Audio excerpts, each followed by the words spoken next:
Man, the first time I ever really became like, I remember my first experience with football. I'm probably around 5 or 6 years old. And me and my brother are in the middle, in the field in between our apartment complexes when this is back when I was growing up in Dallas. And, my parents are from Nigeria. So, their original football is obviously soccer. And my dad tells me to throw him the football. So I throw him the ball and I'm like waiting for him to throw it back to me.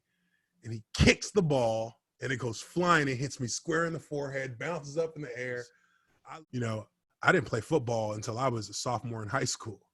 So I was actually playing basketball in middle school and my freshman year in high school.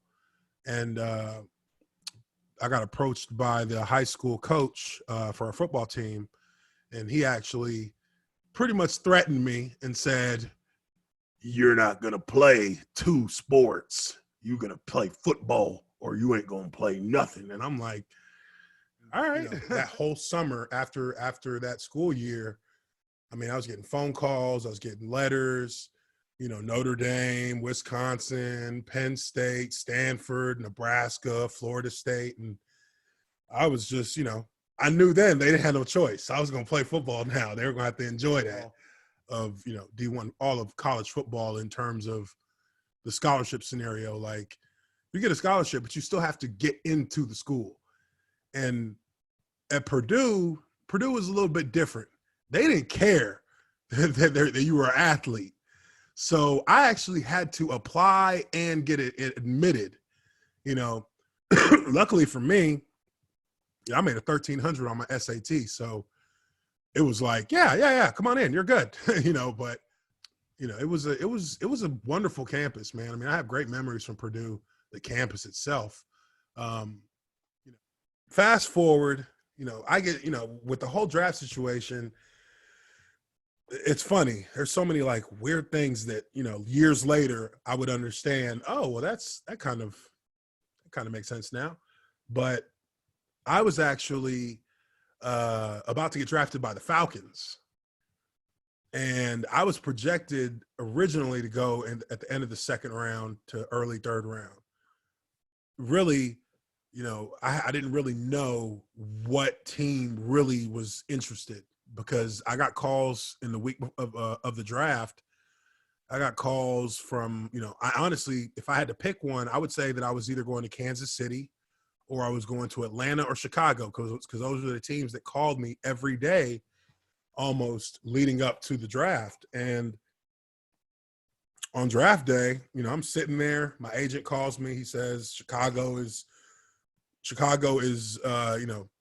they're picking one guy ahead of you, and then they're going to pick you. And this is in like the second round. So I'm like, all right, second round. All right. Chicago doesn't call. So I'm just like, okay. And, third round's over, first day's over. So, we go to the next day. I'm at home in Texas with my parents, family. We're just sitting there and it's like fourth round. And I'm like, all right, this is like, what's going on? So fifth round comes along and I'm just, kind of at this point, I'm like close to like just going to go play some video games for a while. Cause I was like, I'm just stressing myself out sitting here on the couch. Everybody's like quiet, like they're not trying to say anything, but I'm like, fifth round comes, 149, phone starts ringing and, I pick up the phone and it's Shaq Harris, who was the GM at the time. And he's telling me asking me if I want to be a Jaguar. And I'm like, Florida? At Purdue, I would see the Jags on TV all the time. And I like the Jags because there was like all black uniforms, a lot of guys with dreadlocks. They're flying around hitting people. So I'm thinking, yeah, they're good. I definitely want to go there. Yeah. I talked to Jack Del Rio and, my dad starts hooting and hollering and pumping his fist and walking around the house all hyped up, minutes of screaming and hollering. And it was amazing. You never forget that in your life. And, it was like a dream come true. It really was. Cause I didn't know what that situation was going to play out like because of everything that I had dealt with in college and, the way that things were being looked at then. It was up in the air in my mind. So Come to find out later that the Jags had actually traded 3 picks to the Falcons because the Falcons were going to pick me. So they traded 3 picks to the Falcons to switch and pick me at that spot instead of the Falcons getting me. And now here I am, retired, living in Atlanta. I'm forever, always and forever, I'm a Jaguars fan. You know, I bleed teal and black. And, you know, I don't expect them to do nothing. You know, just living that kind of dream and being able to, you know, just walk out there on Sundays. I mean, you watch that on TV every week from your childhood on, and then to like see it and to see players that I watched when I was in middle school who were still playing. You know, I played against Derek Brooks from the Bucks, and I mean, I geeked out when I saw him in the preseason. I was like, man, please, I need your signature. I need that jersey you got. I need everything. I need your gloves, something, you know. So it was pretty special, you know, seeing Brett Favre in Green Bay. It was, you know, it was like winning the lottery and just being blessed and getting the opportunity. So, you know, for me, you know, I don't regret anything as far as my career goes, and there's so many good memories that came from it. When you say get in my kitchen, like Albert Haynesworth rocked my world my first year as a starter. You know, he was in Tennessee. It was his contract year. It was the first game of the season. And I became the starter because somebody got hurt in pregame warmups. So really, I didn't even know what to do out there. I was like, I didn't pay no attention during meetings. What plays are we running? What is this? Like, I'm like not prepared for this game. I'm just like, oh my God. And I actually got hurt in the first quarter, or at the end of the first quarter, I got hurt. Came back into the game in the third quarter, but I was at right guard. So they moved me because our left guard tore his ACL on the first drive of the second half. This was 2008, 2009. And so he's out. So our last lineman that we have, period, comes in and tells me to move to the left guard where Albert Haynesworth is. And I'm like, wait. You're healthy. I'm hurt. I have a brace on my leg. I don't wear knee braces, but I got a knee brace on because I'm hurt. What? He's like, hey, don't kill the messenger. I'm like, what do they want me to do? Man, we watched film the next day. Now, you know, I guess he didn't he threw me around a few times. But Albert Haynesworth, me and him had a quasi good relationship as my career went on, because there were games when I would dominate him. I'd pancake him, and, you know, pancaking Albert Haynesworth, most people would probably get really excited, but I learned pretty early on, don't get excited about anything you've done to Albert Haynesworth, because when he decides he wants to play,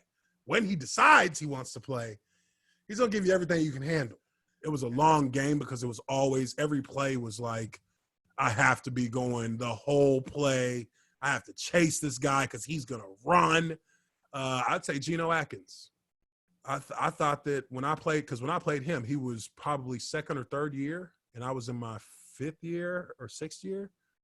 And that guy was a machine. Like, he was a machine, but he was good. He was like quick hands, quick feet, chases the ball. He's hauling ass.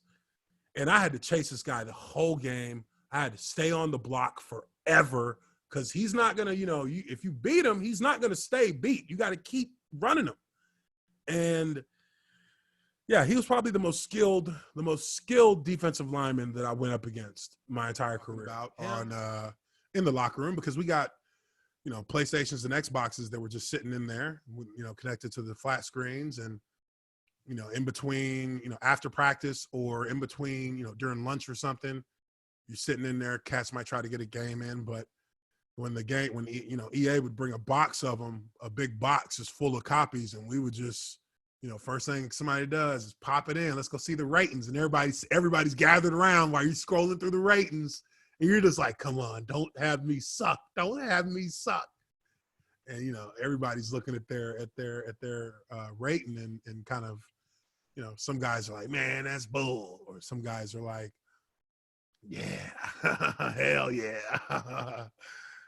So it's people. I mean, I didn't understand when people just crushed Ben Affleck when he got cast, and I was like, so you don't want a Batman? You don't want Batman to look like Batman? This dude is 6'4". He is Frank 6'4". Miller's Batman's the best one, man. I love Frank Miller's comic, man. They're great. Frank Miller's Batman is like the best. Yep. Yeah, it's the best Batman that like it's the best single iteration of Batman that I've ever read in the comic books, because it's Batman the way that he really would probably play out in his life. He would be tired, worn out, sick of criminals because he can't get rid of them, and he would just play the game however he felt like it. Yeah. And Ben Affleck is 6'4". And then he put on 30 pounds of muscle. Yeah. Like, what more could you want? And then they gave us the Frank Miller Batman outfit. I know. Like, what more do you want? Yep. And then now people loved him. Once they saw him, they're like, yes. Yep. Wow, exactly. That he was the Joker. And then he came into the asylum and told the lady a fake story about his origin, which Joker does. I'll stick with that. That'd be awesome. Choice. Yeah. I mean, but that in the soundtrack of that movie was so unbelievable. It was like I had tension in my chest the whole time watching it, because it was like a hard grind, but you could feel it. Like it's great, man. I love comics, man. I've been a huge fan since I was like 6. I go home to Texas to visit my parents. It's all there in my closet, like just big cardboard boxes full of issues, just lined up vertically in their plastic. That's the one thing that me and my brother have always like said, that we're before our bucket list together is to go to San Diego Comic-Con if it ever happens again. The best one. The best one. Yeah. We're gonna try and do San Diego.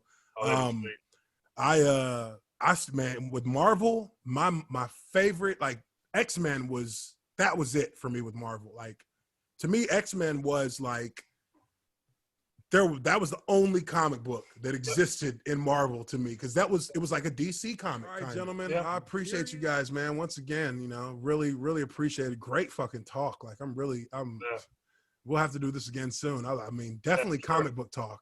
Oh, for sure. Definitely comic book talk. I'll be checking you out for sure. I've watched all your stuff on YouTube, so yeah, for sure. Oh yeah, man, for sure, man. I appreciate it, man. But you guys have a good night.